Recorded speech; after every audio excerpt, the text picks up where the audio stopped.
আসসালামু আলাইকুম। আমি রাফিকুল রনি। আশা করি সবাই ভালো আছেন। আমার সবজি কলা বাগানে যে থোরগুলো বের হয়েছিল এখনো সব গাছে বের হয়ে সারে নাই। তারপরে যেগুলো বের হয়েছিল ওগুলো কাঁদি হচ্ছে।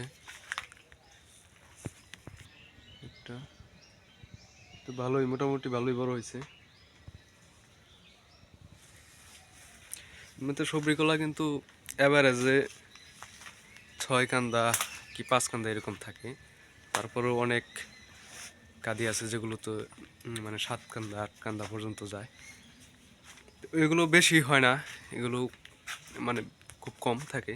তবে এভারেজে 6 7 এরকম বেশি হয়।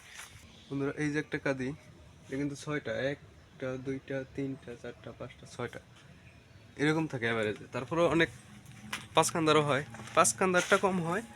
আবার দেখা যাচ্ছে যে 7 8 কান্দা এটারটা কম হয়। মানে এভারেজে 6 কান্দা 7 কান্দা এরকম থাকে। এদিকে একটা বের হয়েছে,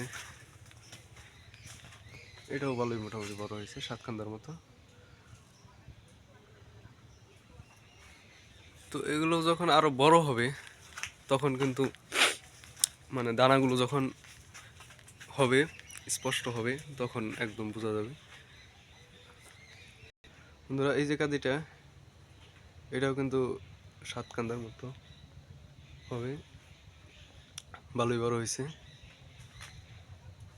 দেখা যাচ্ছে কিনা,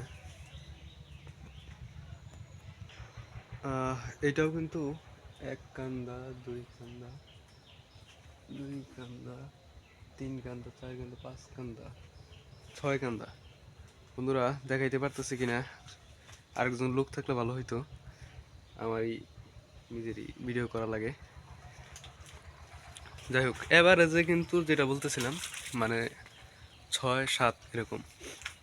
আর 5 কান্দা যেগুলো বের হয় ওগুলো কম, আবার 7 8 কান্দা ওগুলোও কম। আমার পিছনে যেটা আছে এটা কিন্তু 8 কান্দা হয়েছে।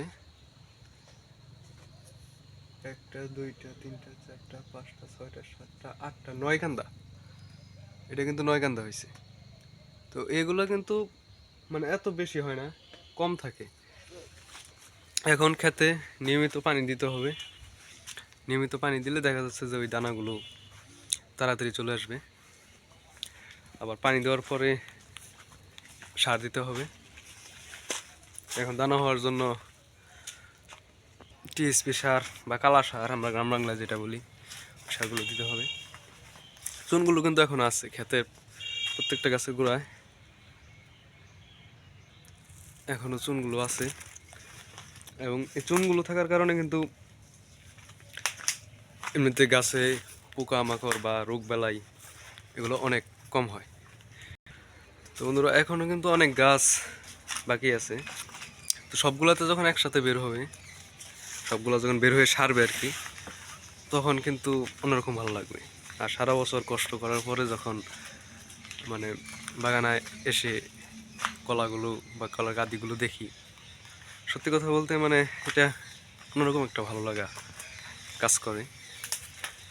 আর্নিং যে বিষয়টা সেটা তো আছেই, কিন্তু তারপরেও আলাদা অন্যরকম একটা ভালো লাগা। ছোটোবেলা থেকেই আমার মানে বাগান করতে খুব শখ, বাগান করতে ভালো লাগে। যাই হোক,